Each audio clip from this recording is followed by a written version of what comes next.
Saya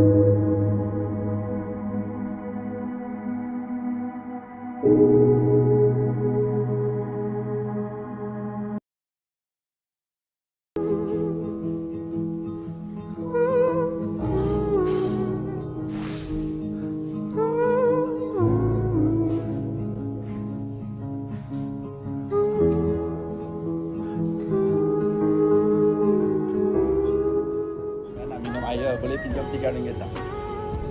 Ya, mineral water. Boleh? Is it okay, uncle? Okay. 谢谢你。谢谢。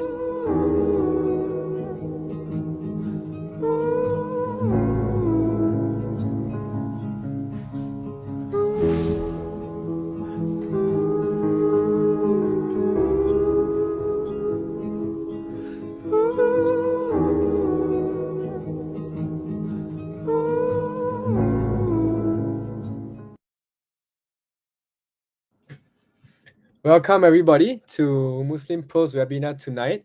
I will just start the session by giving everyone the Islamic greeting of peace. May peace be upon everybody. Assalamu alaikum wa rahmatullahi wa barakatuh. So my name is Kaven Siddique Lim. I'm going to introduce myself in a while. I'd like to welcome everyone from different parts of the world. Currently, I'm in Singapore. It's about 11 p.m. at night right now. I'm sure from other parts of the world, you guys have different timings. And yeah, at this point of time, I'd like to invite everyone to drop a message into the chat. Let us know where you're from, what time is it right now in your locality, and we'll be very excited to have a conversation with everybody. So just a short introduction to today's topic, this webinar topic and agenda. First and foremost, we kind of conceptualize this webinar and the topics here tonight, related to what is happening in the world today. Right? Number one, there's a lot of uncertainty in this world. But what we realize as Muslims, all around the world is that there are things that bond us together and join us together as Muslims. And one of these things that we're talking about tonight is love and kindness, right? We believe it's very crucial to emphasize on the similarities that bind us, not just as Muslims, but as a human race. So this is what we're going to focus on tonight with the help of one of our guest speakers who will be coming in later. Additionally, one of the objectives that we hope everyone can partake in as well is to get involved in some big or small acts related to love and kindness, not just within our own circles, but one of the ways that we've opened up for everyone to do so tonight is to actually contribute into a fundraising initiative organized by Muslim Pro to actually assist the Palestinian children, and this is called the Palestine Children Relief Fund, PCRF.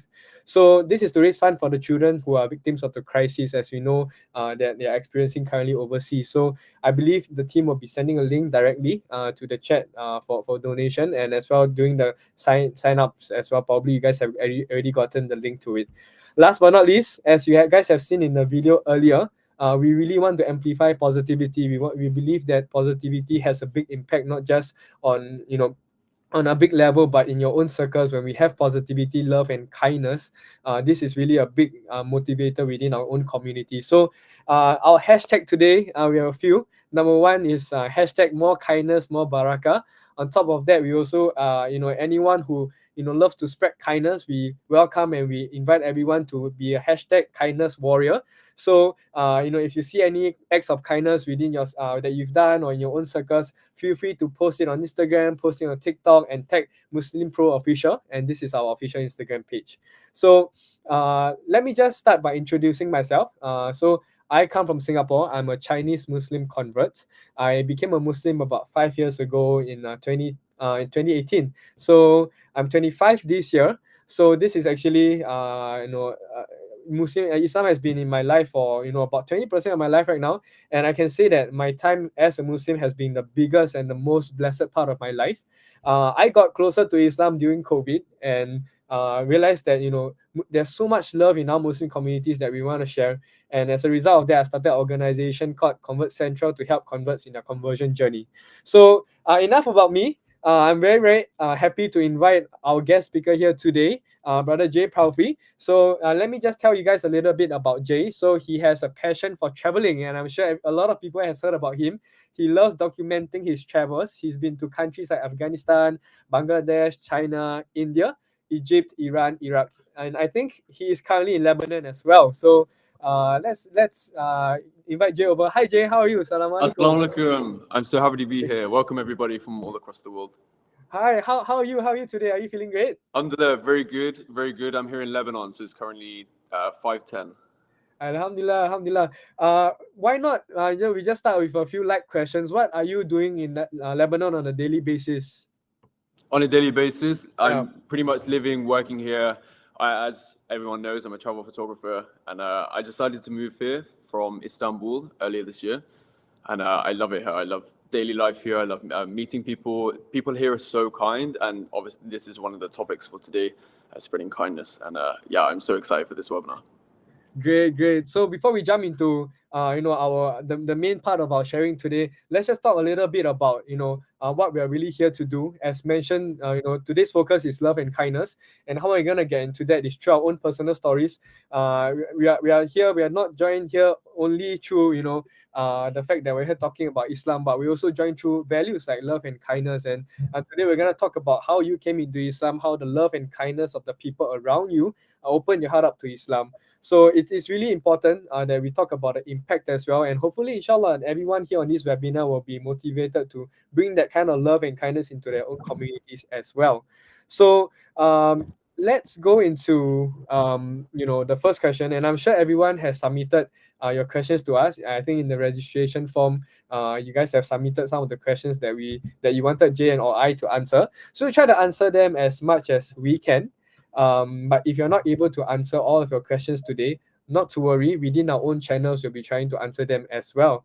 So at the same time, if there's any questions that you guys have on the webinar, please leave it on our comments on our Facebook page or YouTube live streams. Inshallah, at the end of the sharing we will have a Q&A segment. Okay, so let's just start from the beginning. I'd like to know a little bit about your religious background, Jay. How was religion like when you were growing up, and what were your initial thoughts about Islam before you got to really take a long, hard look into Islam? Sure. So many people know I grew up in England, a very small village in the middle of southwest England, and I was surrounded by people who all look the same, follow the same path. Many people followed Christianity back in that time. My family specifically, we didn't have any religion. I went to a Church of England school. We sang hymns every Friday, a very traditional path. But my family in general, we didn't follow any particular religion. And it wasn't until 3 years ago. It actually started 4 years ago, but we'll move into that shortly, where I actually took my Shahada in Istanbul. So to go from no religion surrounded by Christianity to then 18 years of learning later to then finally following this path, and I'm so blessed. Mashallah. I think most of the questions that have been submitted through the registration forms was about involving about your actual journey to Islam. People from London, Singapore, US, Pakistan, people from Dubai have been asking, how do you discover Islam? What was the turning point? So perhaps Jay, share with us, what was your first point of contact or interaction about Islam? Sure. So I guess I won't speak about this too much, but my first real interaction was from the British media, and of course they're not very positive about it. So I was in Istanbul back in 2019, one of my favorite cities in the world, and we'll talk about that later. But I found a very cheap flight to Kurdistan, northern Iraq, and I just got on that flight and was introduced to a whole new world, a world of such beauty, kindness. And for me, that's the biggest turning point. That's the first biggest step that I took, was taking that flight and spending a whole week there and discovering everything about it. And for me, that was the biggest turning point, for sure. I see. Great. And you mentioned that, you came from where you were into a whole new world when you first traveled overseas and that was your touch point of Islam, right? What were the main differences that you observed when you came from your home country to when you started traveling around the world? Mm-hmm. To put into one sentence, when I was in the UK surrounded by the same like-minded people, my world was in black and white. And then when I started seeing these people, this brand new world, it's like my life was back in color. I think that's like the basic thing I could say. But people back at home, many people know, especially in London and other cities, people are very closed off. They're very focused working the 9-to-5 lifestyle, and work is more important than family life and things like this. And then when I got introduced to, especially the Middle East and Muslim culture, family, kindness, and love, some of the most important things. So yeah, that's one of the biggest things. I felt like I was being hugged by family members, even though they were strangers. MashaAllah, MashaAllah. It's really, this is something that that really speaks out to me as well. Initially, coming from a non-Muslim background, I'm sure that you will relate. The last groups of people that we will expect to show kindness or love to us would be the Muslims, right? And when Yep. we actually get to know about Muslims, we realize that these are the people that are filled with the most love and are the most respectful on a day-to-day basis, right? So, were there any specific incidences of kindness and love within your travels that really spoke out to you? Wow, we only have 1 hour for this webinar, so maybe I can just give a few examples. Sure. I guess I feel it every day. There's so many examples that I can show, but Pakistan, I guess I have the most examples. The amount of times, every single trip I go there, I'm offered just chai on the street by strangers. I chat to security guards. People, especially in Pakistan that I've experienced, are just so kind and friendly. If you go to Pakistan as a tourist, anyone specifically, you can go there and you can spend your whole trip with local families, and you'll be fed the most amazing home cooked food with families. And every day in my trips, especially most of them, Muslim majority countries, are just every day is kindness over and over again. Mashallah, mashallah. And I think a lot of it stems from the fact that religion pushes us to be kind to the extent where we have prophetic sayings that say even kindness can be a charity in and of itself. So even if one is poor, we can do charity by smiling, giving a good word, and that really is the core Muslim identity, right? We see that Muslims are genuinely kind, and when people are genuinely kind, we can see it. I recall my first time at the mosque. I was really nervous, because I was born Buddhist or Taoist, and I grew up in that kind of environment. So I first got an interaction with the Muslims by being invited to a mosque event, right? And I've been to temples and churches before, in the benefit of being in Singapore, we have a lot of religions, right?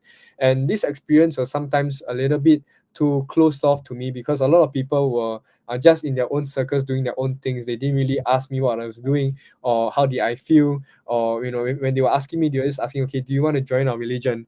So especially Islam, then I was just about 18 years old. I was standing outside the mosque. I was very, very, very anxious, very nervous. I walked in. The first questions that the brothers in the mosque asked to me was, have you eaten? Have you drank? Are you really comfortable? Right? And how can we serve you? Things like this. And I'm sure you see that kind of love when you travel, and that really put me off, like, hey, like these people really love me. And I was just wondering, like, why do they have that kind of love for someone they've never met, someone that isn't even a Muslim yet, right? And that's something that really opens the hearts of Muslims, people who are exploring Islam all around the world. So maybe let's zoom back to your story. At the point of your conversion, right? What inspired you? Was there a particular incident that inspired you to eventually take the Shahada and become a Muslim? So initially, it started, as I explained earlier, from my trip to Kurdistan and other countries around the Arab area. And the biggest thing for me, we all experienced COVID. We have a pretty similar story, actually. And when COVID hit, obviously all worldwide borders were shut down. I was stuck in the UK. I wasn't working, all my jobs were shut down, and I was studying for uni. My university went online, so I was at home.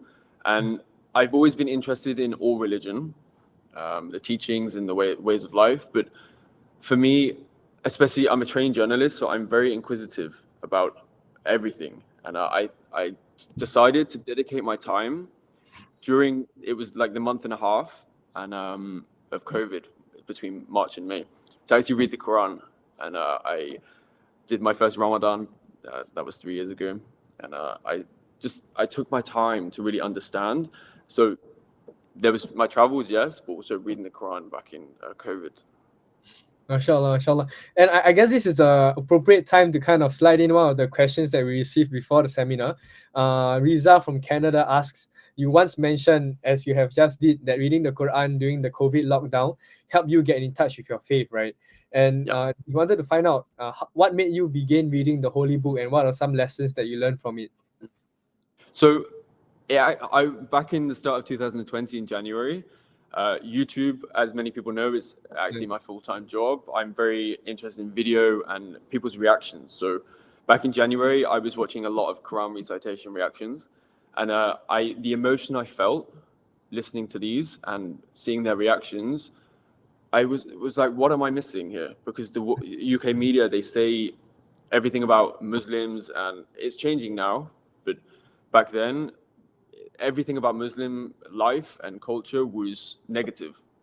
So why are these things that I'm hearing making me so emotional and feeling so good? So I really, after that, I just kept moving and moving and moving. Months passed, and then I finally took my Shahada in Istanbul. It was August 2020. Was there like a particular incident that sparked your Shahada? Was it like something someone said that, hey, like, I want to take the Shahada right now and be a Muslim right now? So I actually wanted to take it during Ramadan back in 2020, but I wanted to take it in a place which my heart is attached to, and my heart is attached to Istanbul. MashaAllah, MashaAllah.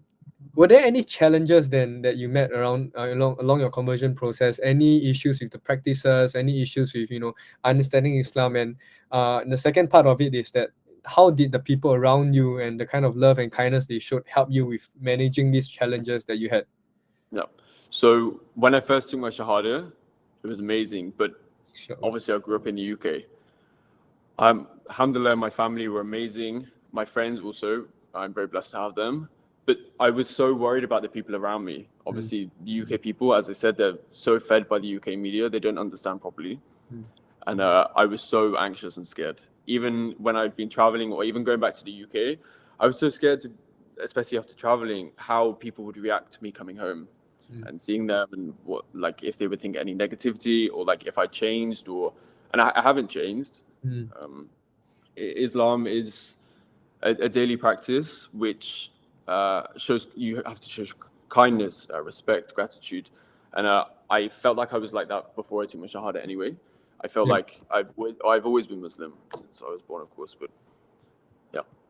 Great. And I think that's something that that's a big misconception that people have about converts joining Islam, becoming a Muslim.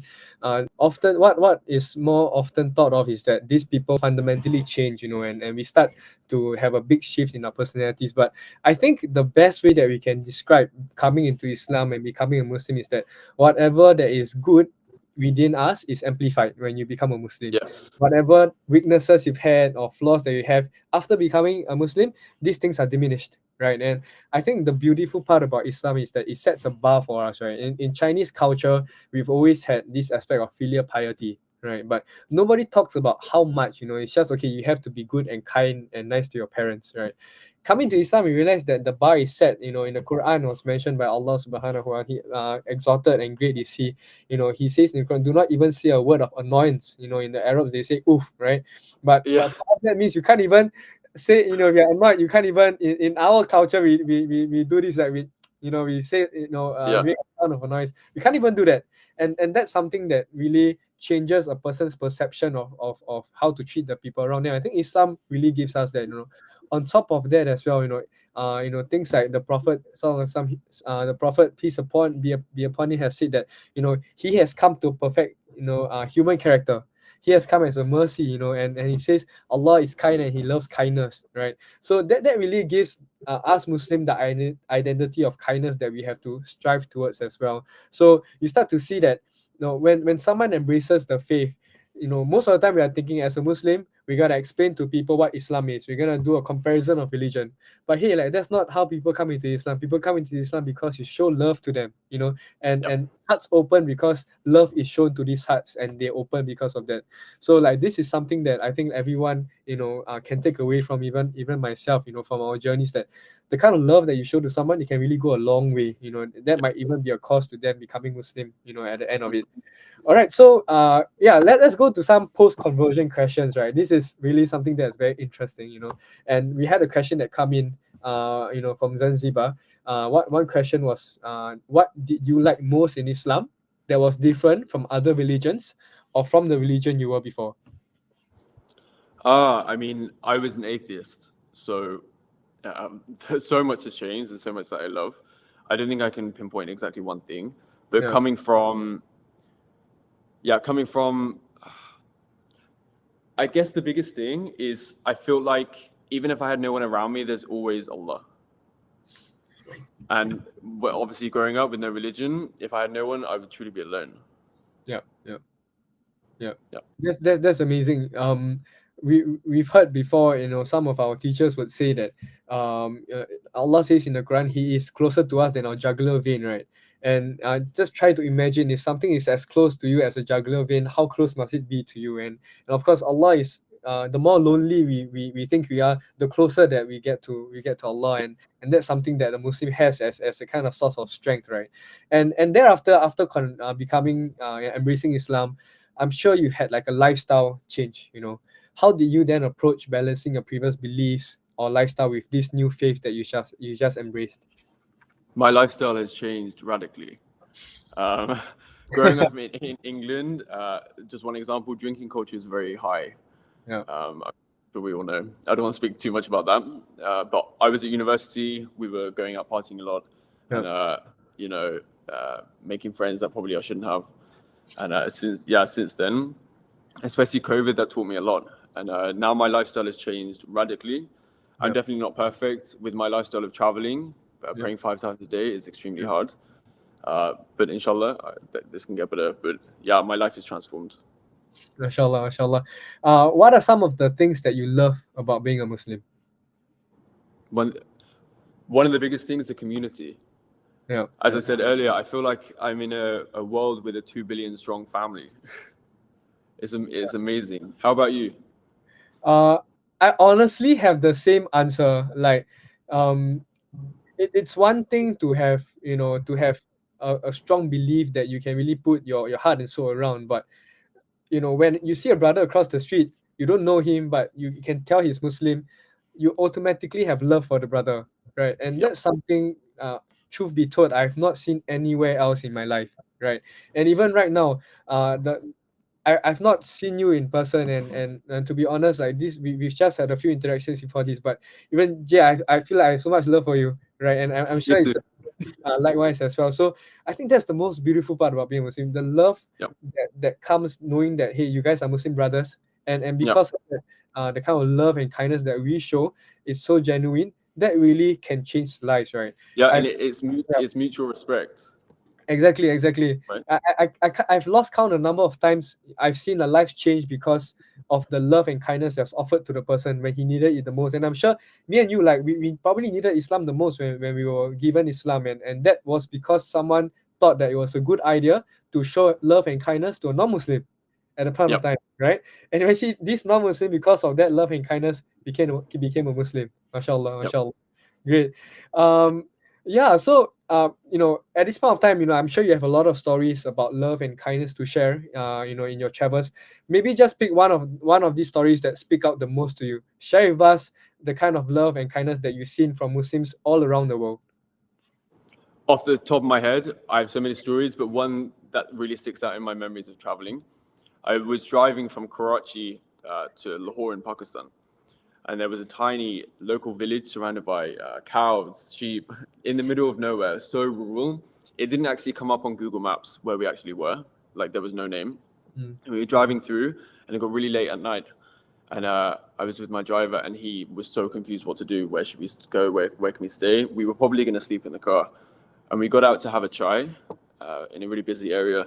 And a local family actually invited me to come and stay overnight with them. And they put me in their guest house outside.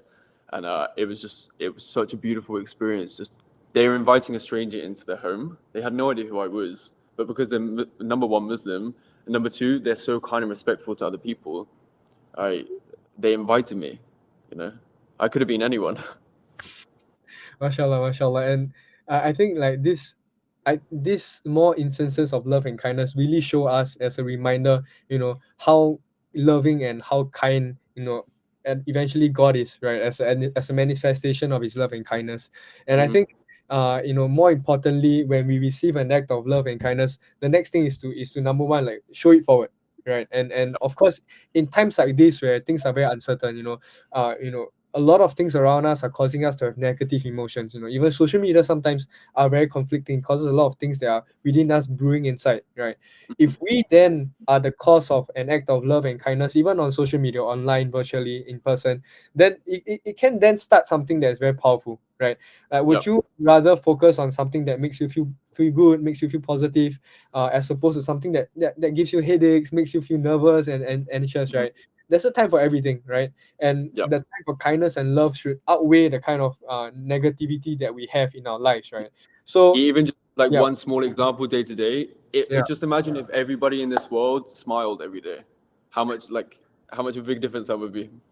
Mashallah, mashallah. And yeah, actually, us Muslims, as mentioned, charity is not just confined to wealth, right? Charity is everything. Not just smiling, right? Helping a brother in need, making a prayer for our brother in need or sister in need. Yep. That is in charity itself. And the wealthiest person is not the person that gives the most money, right? The wealthiest person is the person with good character. Reason being, Yep. person that with good character, everyone around him benefits from his good character, right? Whereas the person with wealth only benefits others when he gives the wealth around. So mashallah, this is the beauty of Islam. So let's move a little bit into the reflections about your Islamic journey, right? We wanted to ask you about the kind of advice that you would give to perhaps your younger self, knowing now what you know about Islam. What would I do if I was younger moving into now? Number one, don't believe what people are saying in the UK media, because so many people, I've mentioned it so many times, that's why I do what I do on social media, is you have to just go against the belief and truly dive in and educate yourself. That's the biggest thing I can take away from that, is because I believe so much what other people were telling me, it actually made taking much harder 10 years too late. Mashallah, mashallah. Then in that case, for all of our new converts or people considering to embrace Islam, what advice will you give to them right now on this webinar? Number one, make sure you have a good community around you, because I left the UK. I was solo. I had friends in Istanbul, but it can feel a little bit lonely when you first take your Shahada, especially coming from a background like I did, Christian, atheist, whatever background. My family are not Muslim. My friends back at home are not Muslim. I now have Muslim friends in London, but it can feel very lonely sometimes. Try and get a good community around you. And if you have the time, inshallah you do, go to the mosque every day and be surrounded by that community, because it can feel lonely if you come from a background like mine. I completely agree, right? Like Islam is something that is meant to be practiced in a group, in a community, right? So many things we learn about, and we love about Islam comes from being in a group of people, right? How are you going to show love and kindness if you're alone, right? How are you going to give good mannerisms or have good character when you're just alone all the time, right? And being around people has great benefits. For example, if you are finding it very difficult to go for classes or to practice Islam, when you're in a group of people, that's where magic happens, right? They will bring you to prayers, they will bring you to classes, and all of you guys can benefit together, right? We have this saying in our secular world and also in the religious world as well. You are a accumulation of your 5 closest friends, right? So surround yourself with good people that will bring you to what is good: kindness, love, respect, and religion, right? That's something that you can really do to really upgrade yourself and what you have been doing and your habits, things like this. We have some questions that we want to answer from the audience before we move on to Q&A. These are questions that have been pre-submitted, and these questions, one of these actually relates to your travel, right? So Jabir from UK, he's asking, as a traveler, how do you pray 5 times a day, your salah, with while you're traveling? Do you use any app or do you use any resources? So as I touched upon this earlier, it's very, very hard. As you can see, I'm very tired. And with flights, I do my best, but I'm not perfect at all. And it's something I have to work on a lot. The Muslim Pro app, of course, if you guys don't have it, you'll obviously do your watching, but download it and check it out. It helps me a lot. And even just reading the Quran every day. Maybe I can't pray 5 times a day, but I read the Quran every day. Great. And I would add on to that. I think this is my perception, but I believe every Muslim's like journey starts with like the Muslim Pro app. I myself, I downloaded it to check the prayer timings. And one of the amazing things nowadays you can do is to schedule like an alarm that sounds off at Yep. every prayer timing. If you revolve your day around your prayers, you would never miss your prayers. But if you Yep. revolve prayers into your day, then there might be a chance you would miss your prayers. So these are the Yep. things that, it's a kind of a mindset thing that really changes, it changes Mhm. everything. So another question that came from London, Arfa, who asked this: as reverts, do we experience dips in our iman, which is our faith? How do we overcome them, and what do we do to stay connected to Islam on a daily basis, aside from the obligations? So as a revert, as I said earlier, you need to be surrounded by like-minded people. Inshallah. If you're surrounded, like Arthur from London, the UK there's so many temptations around you which you shouldn't do. So the biggest thing, have community around you if you can every single day, and be surrounded by people who are doing the best they can, and that will obviously help you a lot. Yeah, For sure. Yeah, I agree. And I think when it comes to Iman, the natural thing about, because we are just humans, right? There will be points of time where your faith is much stronger, and there will be times where your faith is tested, right? The most important thing is to have routines that will bring you through, right? Routines that when you feel motivated, you hold on much strongly to, and when you don't feel as motivated, they will pull you through along the way, right? And one of the things that I do myself is that I try my best to do some remembrances or read the Quran every day. And I believe in the Muslim Pro app as well, you can definitely access the Quran, that you can just even read a verse of it. If you don't understand Arabic, then read it in English as well, right? Yep. So just a few points before we move on into the Q&A, that the questions that have been sent in by our webinar participants today. Wrapping up on kindness and respect, ultimately as Muslims, we are inspired by the actions and the examples of the Prophet, peace and blessings be upon him, right? And we've seen instances where he was kind even to the non-Muslims, right? We've seen an instance where he would walk past a house every single day on the way to the mosque, and every time he walked past this house, the woman in the house would be cursing him, would be insulting him, and things like this. And one day, he would just walk past silently. One day he walked past and he did not hear the woman cursing him. He did not hear the woman insulting him. And what happened was that he then went to his companions. He asked, "Hey, is this woman okay? Is she fine? Because I don't hear her insulting me today," right? Eventually, he went to check up on her. And that was actually the incident that opened her heart to Islam, right? Yep. So once again, love and kindness is so important that it can change a person's life even. And this is the kind of things that we are talking about today. Small things will add up to big changes, right? So let's go into Q&A. Once again, if you have any questions, please send it to the chat right now, and we will be flashing up some questions that you guys have sent. So first and foremost, we have a question from Gabe, and he's from London. How would you advise non-Muslims to explore the Islamic faith the same way that you did, which inspired you to revert? That's the amazing question. There's so many options you can choose. First and foremost, go to the mosque. Go to the mosque and just have a talk. Just talk to them and ask any questions you want. People in the mosque, especially when you first get there, as you explained, it can be very overwhelming. Before you get in, and once you get in, it's like taking a deep breath out, and you feel so comfortable. Go to the mosque and just talk with them. Talk to anyone inside. Just ask questions, and then you can move on from there. But definitely the biggest thing, go to the mosque. Yeah. I think perhaps if you're fearful, know that most of the time people have a lot of kindness and respect. The ones who might not, I mean, there will be instances, if you meet 100 people, maybe one or two might be rude, but these are the outliers, right? And if, of course, if you have a Muslim friend in your circle and you're afraid to go to the mosque physically, reach out to them virtually, ask them, what is Islam about, and you can learn from them. Most importantly, learn from credible sources. This is one of the most important things that you have to emphasize in today's age where information is everywhere. So we have another question from Mary, and she's from Kenya.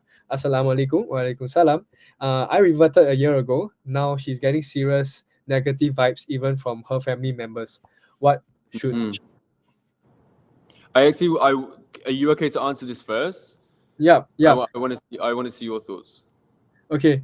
I think first and foremost, you have to differentiate holding on to your faith, right, and showing respect to your family members, right, or maintaining family harmony. There's a way you can hold on to your faith, right, while giving them the due respect that they should get, right? But what you should not do is to because of whatever that's happening in your family, completely abandon it, right? Sure, like perhaps in front of your family members, you might not have to practice because they are not comfortable with it. Practice when you're alone, right? Or if it's really very serious, sometimes even in situations where you have to pray, you can delay it to the end of the day if it causes a lot of chaos in your family. And there are many like ways that Islam allows us to navigate in situations like this. The best advice I can give you is to go to a scholar or teacher that's in your locality, tell them about everything that they need to know, and they'll give you proper advice. But just know that you can achieve both at the same time. You just have to find a way to do it. I agree too. And also, I always show respect to your parents no matter what's happened. But also, many people in this world, they're scared of the unknown. And maybe your family, they're not educated enough on the real Islam. So maybe you can sit down and talk with them very calmly and answer any questions they might have. And that will actually help a lot. Yeah, correct. And that's 100%, man. Like imagine you spend 3 years learning about Islam, and when you told your family, they just have that 2 or 3 days to kind of figure it out. The kind of things that you learned across 3 years compressed into that 3 days for them, it's gonna be a real shock. So you gotta give them some time as well to adjust. Yeah. All right, onwards to the next question. We have a question from England. Assalamu alaikum wa alaikum salam. Is it easy for you to adapt to Islam at the start as you're not used to this kind of environment?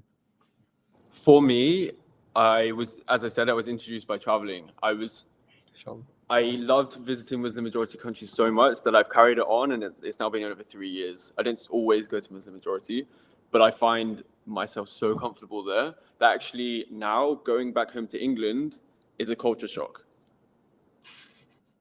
And it's only been three and a half years, so I love it. It was not hard for me to adapt to that environment. I adore it. Yeah, and I completely agree. When you're around the right people, adapting is very simple. Like if you have issues adapting to, let's say, the lifestyle when it comes to prayers or food, look at who your closest friends are. Look at who you're normally around. If you're around non-Muslims, it's naturally going to be very difficult because they don't pray. That's number one. And number two, they don't eat halal food, right? And when you surround yourself with Muslims, naturally that's what you're going to do. So I think community and company is very important. But more importantly, at this moment of time, if just take a look and think about the circle of friends that you have around you. Is anyone struggling with their practice? If they are, then maybe they need an act of love or kindness from you to reach out to them to help them in their journey as well. All right. So maybe we can have 1 or 2 more questions before we move on, to conclude the session. We have a question from Irfan, and he's from India. What did you see in Islam that made you accept Islam, and what can you say about Islam? Okay, we spoke about this a little bit earlier. How the biggest transition was to not thinking Islam was very positive, a lot of negative connotations, to then reading the Quran and listening to the recitations. How about you? Because you became Muslim 5 years ago, right? Yeah. I think in Singapore especially, we were taught to think very secularly in a very scientific way. I think it's just built into our education. So the first thing that really attracted me to Islam was how much how it made sense. As a religion, everything made sense, And my own personal experiences with religion before Islam was that sometimes you're told not to question, because it won't make sense. But in Islam, every single question has an answer to it, right? And that really opened my heart. And of course, kind of to add in, to kind of bring that point home, I've experienced many acts of love and kindness from Muslims in my own personal journey, and that showed me that hey, Islam has some beauty in it, right? Otherwise, these people won't be the best people I've ever met in my life, right? Yeah. That kind of okay. Let's take a long hard look into Islam. That's for me. What about you? Yeah, I mean, we have a very similar story. Mashallah. Your conversion 5 years ago, mine 3. Mashallah. Very similar story. Constantly amazed at how we are living so far apart, but we have similar experiences. Subhanallah, mashallah. All right, okay, so I think we have 2 more questions to answer. Maybe we just flash the next one up. This is from Salma from Albania. Did you see a different person in yourself now that you are a Muslim? What type of mentality did you have when you were a non-believer, and how do you feel now? For me, the biggest 2 things. Number one, difference is I'm so much more patient. Mashallah. So much more patient. And the second, before, especially in the UK, we're grown up to think that people are at different hierarchical levels. Being Muslim, everyone in your eyes are equal. It's like mutual respect to every single person. Yeah. And I think that's something that everyone sees when they think about Islam, right? Like so much respect and everyone is equal. I would say personally for myself, the biggest difference was that before Islam, I was someone who was like drifting. You know, I was not moving anywhere. I was just distracted and enjoying life, you know, the vices and things like this. Now, as a Muslim, I have a direction. You know, I'm always moving towards something and somewhere. Everything I do should be bringing me towards that direction, which is ultimately, you know, to get pleasure from God, right? And if you're kind to someone, God will be kind to you as well. So maybe the last question before we move on to conclude the session. All right, we have a question from Jeff. Assalamu alaikum, brothers. Wa alaikum salam. What is the best way to practice halal without having easy access to it? That's a good question.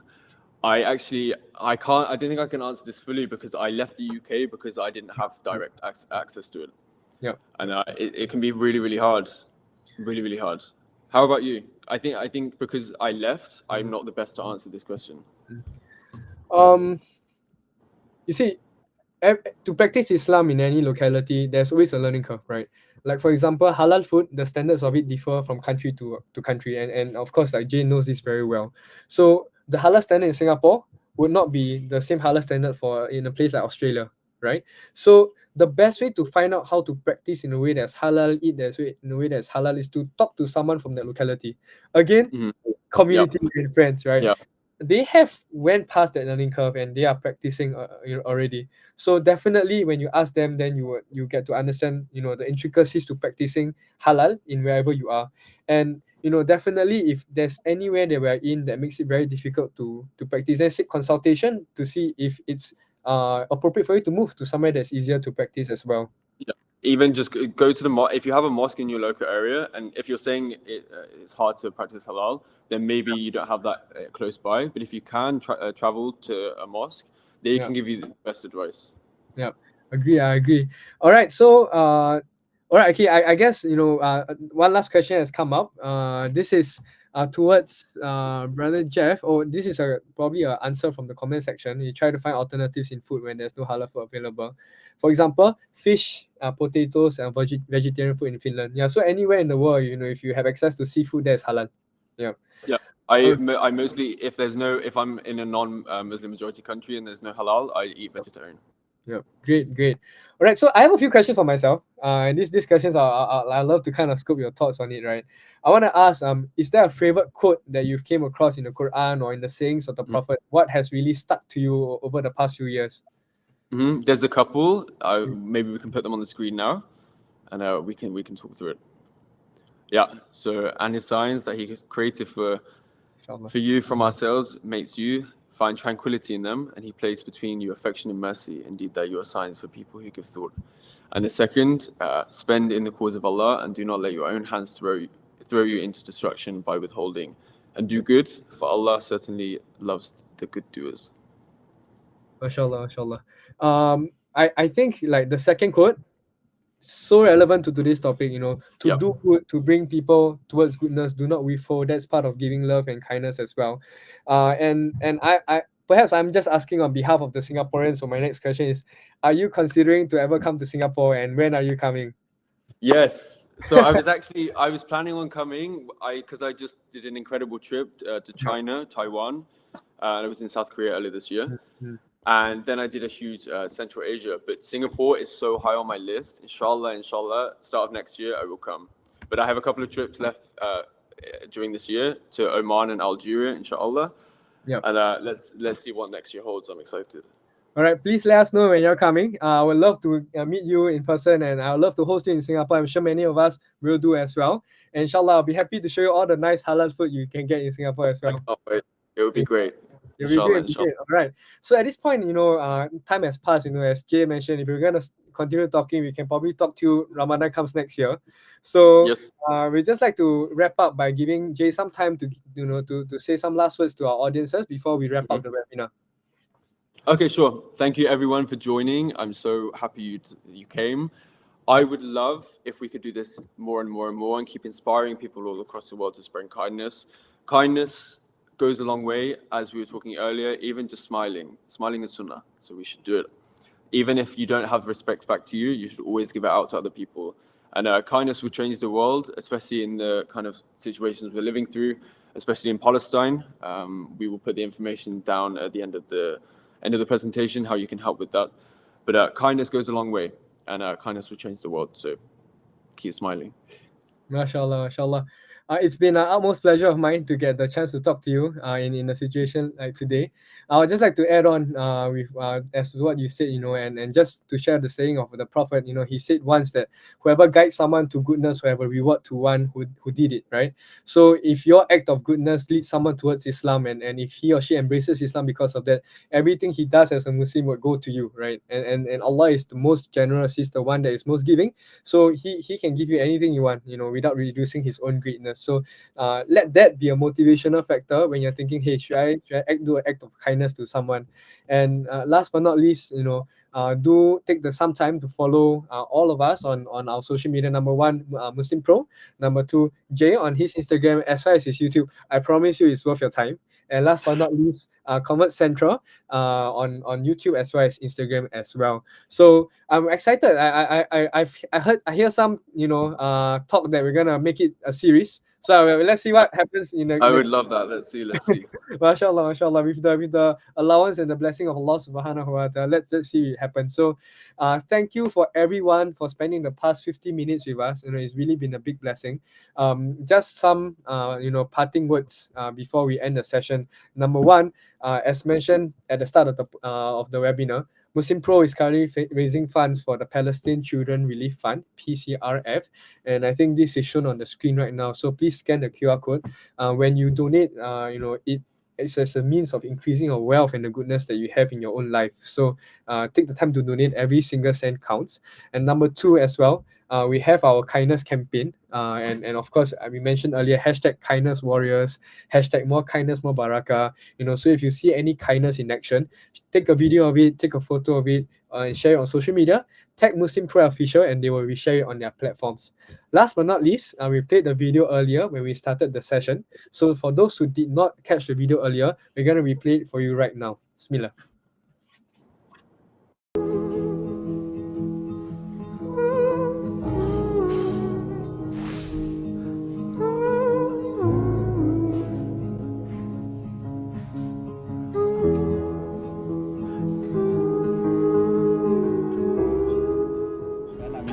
Boleh pinjam RM3 tak?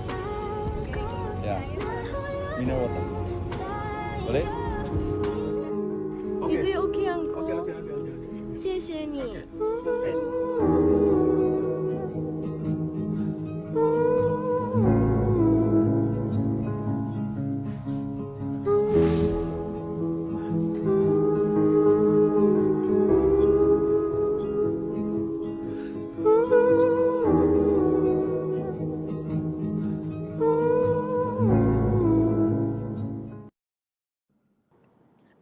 All right. Thank you, everybody, for your time. We will end with this, saying from the Prophet that, verily Allah, God is kind and He loves kindness. So the question that we have for everyone today, before we end, is: are you going to be a kindness warrior, for the sake of Allah? And for Jay, any last words before we end?